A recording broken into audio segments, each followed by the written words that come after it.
Hello everyone!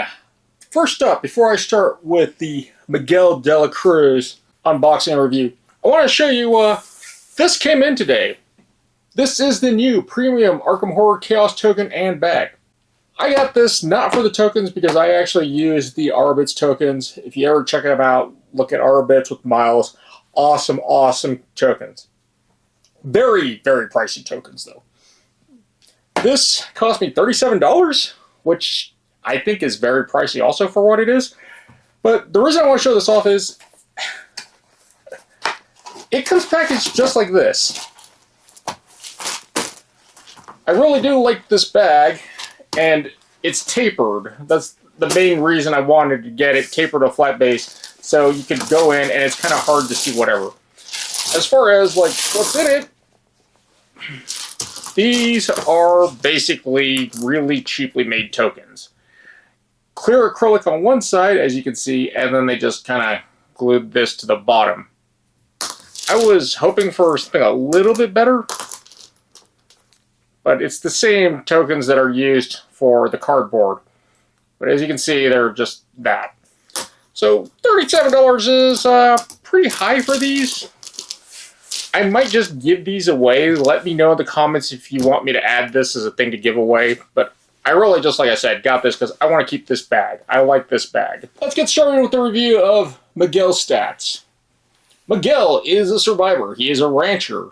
He has 3 will, 2 book, 3 fist, 4 foot. Survivors are also kind of normal in this stat line. Survivors usually are going to survive the mythos a little bit better, and they're just kind of average in general across their skills. They specialize and lean into everything. It's more that their abilities, special abilities, and effects define who they are versus their stats. Guardians, usually high will, high fight. Cloovers, high book. That's about it. Mystics, high will. Rogues, high foot. Survivors, they don't really have a stat that they really excel or don't excel at. That's kind of what makes them really unique. Their main thing is really their special abilities. With Miguel, he is a hunter and a warden. Default ability is you may take an additional action during your turn, which may only be used to play an event. Elder Sign effect, +1. You may add a trick or trap card in your discard pile to your hand, and his health and sanity are both 8. Deck building options, all survivor cards, level 0 to 5. Neutral cards, 0 to 5. Deck building requirements, Miguel's knapsack, feline hybrid, and 1 random basic weakness.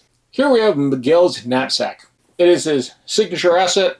It's a 2 cost, pitches for double wild, and of course it's Miguel only. Reaction: when you play event, exhaust Miguel's knapsack. Either play the event at a connecting location as if you were at that location, or draw a card. Has 2 health and takes up a body slot. A thing I've noticed doing all these investigators so far, their signature asset, especially if it's a piece of equipment that takes up a slot, has started providing extra health. I believe that enemies are going to do more damage because of this. As far as Miguel's knapsack goes, this is actually probably a critical item for Miguel. Miguel wants to play events, and he needs to draw cards because of events. Miguel's mechanic is that he is a master of traps, and they're all events. The replayability of doing that with this card is required, especially, it says, play that event at a connecting location. The traps have to be placed out, 1 per location. You can't have multiple traps at a location to trigger, which would be really cool. But without the knapsack, Miguel actually has to move to the location and play that card. This gives him a little bit more versatility to spread around and not have to react. I kind of think that this is a hard mulligan to get this item. Here we have his signature weakness, the feline hybrid. This is an elusive hunter prey, Miguel De La Cruz only. Feline hybrid is immune to player card effects. No traps are going to work on this guy. You're going to have to just fight him. The 3 fight, 2 health, 3 evade, not too bad, but you're just going to have to attack him roughly twice. Hopefully, someone else on your team can just kill them in 1 shot. Now, for the random basic weakness that they decide to give him for the theme, we have the Blood Drinker. A 2 fight, 3 health, 4 evade. I think it's a vampire. It is a hunter, retaliate, force after Blood Drinker attacks, heal 1 damage from it. 1 damage, 1 sanity. Nothing really special about this thing. It's just kind of annoying. I feel like what Miguel wants to do is throw traps and kill this thing that way, and not have to fight it. I don't think it's really any different than a lot of the annoying hunter enemies that chase you around Arkham as your signature weakness. I don't know if he even fits thematically. I guess Miguel could be a vampire hunter part-time. That's not really the thing that's like cool or special about this guy. One of the things that makes the Blood Drinker kind of neat, and it has to do with the feline hybrid. If you put them right next to each other, it looks like their art goes together, which is kind of neat. But I don't know if it actually does because it's not perfectly lining up. But it looks like it does. First up, we have Daniel Jameson, the Seasoned Hunter. He is a 3-cost ally that pitches for a foot. He will give +1 foot, and then reaction, after you fail an attack or evasion, exhaust Daniel Jameson. Attempt a skill test again with +1 skill value. 2 health, 2 sanity. He does cost 3, but he's actually really cheap for what he is. Now, the thing that I find really interesting about it is this guy reminds me of George Takei, Mr. Sulu. I guess he decided to retire and hang out with Miguel, which kind of makes sense. But I think this is a great ally asset for any survivor, especially since survivors have this mechanic inherent ability to just fail and then pass. They get better the more they fail, allegedly. Here we have the Hunting Dog. 2-cost asset, pitches for a fist, ally creature. Reaction, when an enemy interplays, exhaust Hunting Dog, move once toward the enemy location. Has 1 health, 1 sanity. Takes up an ally slot. This is the Token Duke, a Basset Hound. As far as like the usefulness of this, for Miguel, he's not... How should I say this? He doesn't work like Danilo where he triggers off fights. He wants to chase things down and hunt and kill them. The main thing about Miguel is he needs to have maneuverability and reactions like this.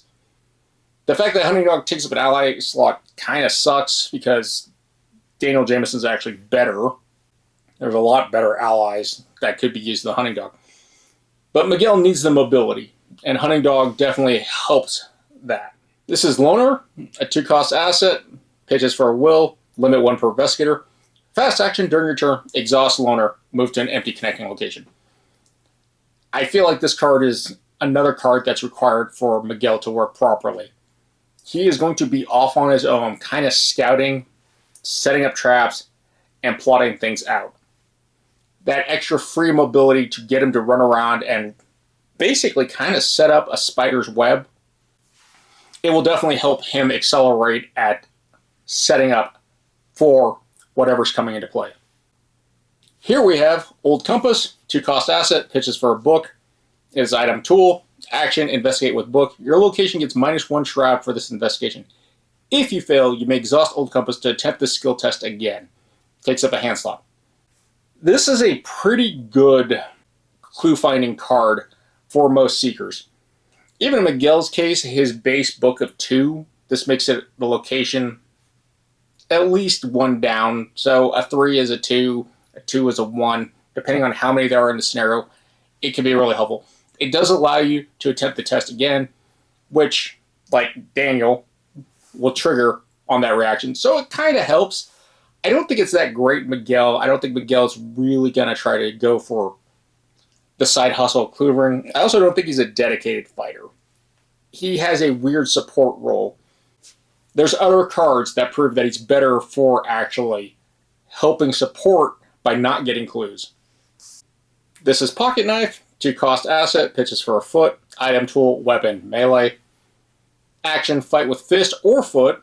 You get +1 skill value for this test. If this attack defeats an enemy, you may exhaust Pocket Knife to gain 1 resource, takes up a hand slot. The ability to use this with fist or foot is very helpful with Miguel, because honestly, his foot is better than his fist, puts him at 5. You have Daniel in play, puts him at 6. And it's going to give you money, which you need for traps. They're kind of expensive. Overall, I think this card is actually good for any investigator who can take it. It lets you go into the stat that's better. Very flexible card. Here we have a return of a favorite for the survivors, the Rabbit's Foot. 1-cost asset, pitches for a while. Reaction, after you fail a skill test, exhaust Rabbit's Foot, draw 1 card. Takes up an accessory slot. It's pretty much what survivors are going to want. Their fail-forward mechanic leans heavily into things like this where you get options, where you will get advantages for failing. And usually they combo into other things. This is a very straightforward card, very helpful. Again, the caveat with how Arkham works, if you draw a weakness, you gotta play it. So there is that risk-reward. Here we have same old thing. 2-cost asset, pitches for a book. It is a condition, uses 5 supplies. If there are no supplies on same old thing, discard it. You may spend supplies on same old thing as resources to pay for events played by any investigator at your location. This is a very good economy card. For 2 costs, you're getting 3 extra resources to play for events that other investigators need to play. If you have people in your group that need to actually be doing their jobs, such as guardians fighting stuff, cleavers getting clues, rogues evading stuff, that take actions, that they don't have time to play things like emergency cash or to take the action to gain a resource, this helps them out greatly. Very good team card. And this is part where I said Miguel is more of a support character. Here we have our first trap. 2-cost event, pitches for a foot, a fist, and a wild. It's a decoy trap. Fast, attach to your location. Limit 1 trap per location. Reaction, after an enemy enters attached location, exhaust decoy trap. Evade, either book or foot. Evade that enemy, you get +1 skill value for this evasion. If this test succeeds, you may discard decoy trap to move to this location. Really handy reaction, but Miguel really needs the weapons to help him take out stuff. Luckily, in the core set, the upgraded meat cleaver's in there, and that's actually going to help Miguel take out stuff. Just kind of have to get the weapons to help him do it. Our next trap, we have glassing. 2-cost event, pitches for a book, a foot, or a wild. Fast, attach to your location, limit 1 trap. After enemy enters play attached location, exhaust glassing. Investigate with book or foot, you get +1 skill value. For this investigation, if you succeed, you may discard glassing to discover 1 additional clue at this location. This is a very good card for Miguel. Again, because of the ability to use book or foot. For Miguel's case, it's going to be 4 foot +1 skill value. You succeed, that compression. And the ability to get stuff like this back with knapsack. This is a good card for him. This is actually a good card for a lot of investigators, especially any flex rogue or seeker that has a survivor splash. This is Guerrilla Tactics, a 1-cost event, pitches for a fist or a foot. Fight fist or evade with foot, get +1 skill value for this test, and you may target an enemy at a connecting location as if you were engaged with that enemy. It's a good support card to help allies that are not in the same location as you. It helps a lot with the evade more than the fight. Granted, you could help with the fight. The evading will allow you to sit in the middle and kind of be at the next location, and it allows you to set up with traps. Here we have Hidden Shelter, 1-cost event, attach to location, limit 1 per location. Reaction, when the round ends, each investigator at this location may choose one of the following. Draw 1 card, gain 1 resource, heal 1 damage, or heal 1 horror. Forced, after the enemy enters this location, discard it. I really actually do like the design of this card. If everyone's kind of at the same location, this is a huge action economy for everyone, including yourself. So with 4 people, obviously it gets more valuable the higher player counts. It's also kind of a good thing to put at a location you know you're going to be coming back to.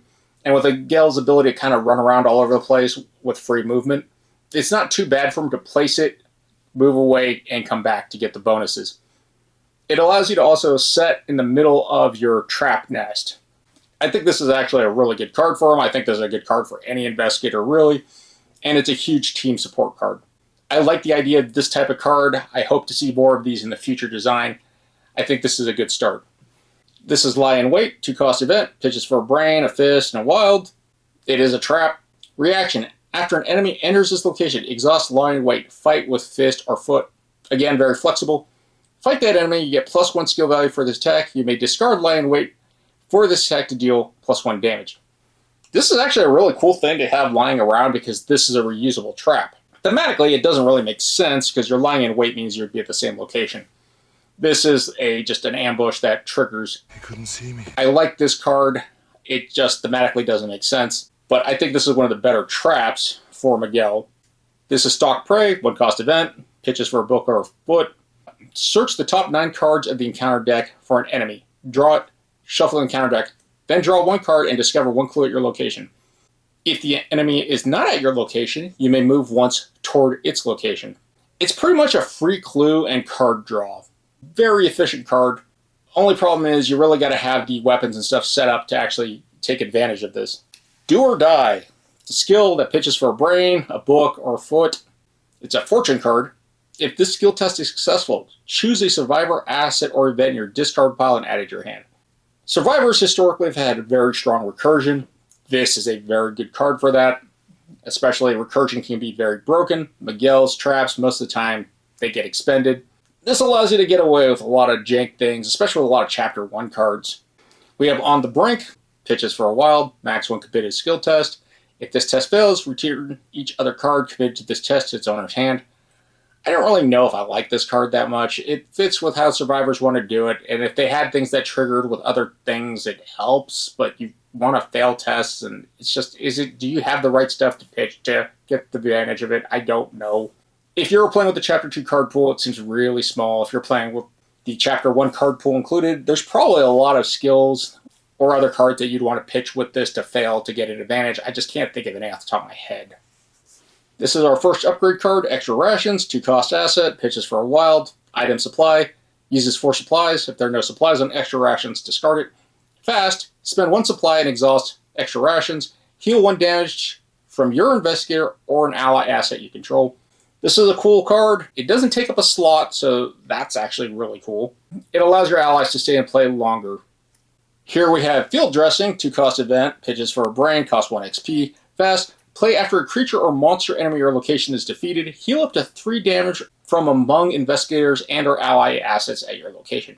This is a cool card that works with the Stalking Prey thing. Obviously, it's this weird mutated deer that reminds me of Hemlock Vale. It's a really nice card that has synergy, especially since if Miguel is going after creatures and monsters constantly, and you need to heal damage amongst other investigators and allies, it's really efficient. It's a 2-cost and 1 XP, but that's actually really cheap compared to most healing cards. We have Rough, a 1 XP skill, pitches for a fist and a wild. For every 2 damage on you, rounded up, Rough gains a wild icon. This has good old Silas Marsh on it, beating up a deep one of his cousins. This card could be really good if you are in that weird danger zone. I really think this is more of a Calvin card, and Calvin is a very unique and interesting investigator from Chapter 1. It's definitely going to help you if you're fighting constantly because you're going to be taking damage. And with Miguel, he has a lot of ways to heal himself and other players. In general, I think this is also a really good card to just throw on someone that has low health, that needs to win that skill test, especially if it's like an evade and they got to get out of there. This is Canteen, a 1-cost asset, 2 XP, pitches for a brain.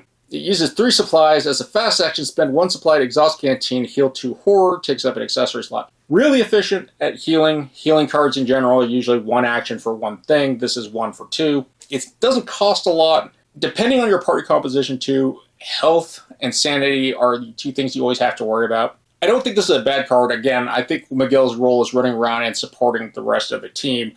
Running around is kind of a weird quasi-healer for horror or sanity. I think that's where his real strong points are, and this card works very well. This is Hunter's Instinct, a 2-cost, 2 XP asset.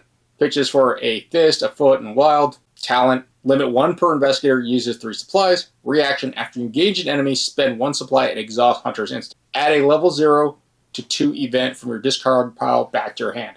As far as the reaction ability, after you engage an enemy, spend 1 supply, exhaust Hunter's Instinct. Add a 0 to 2 event. You kind of want to add events that would like parlay or help you evade, something that prevents them from actually attacking you with attack of opportunity. It's a good way to get things like if you have the field dressing, if you're going to be able to take it out, you can use field dressing immediately after to help you set up future things like getting lie in wait.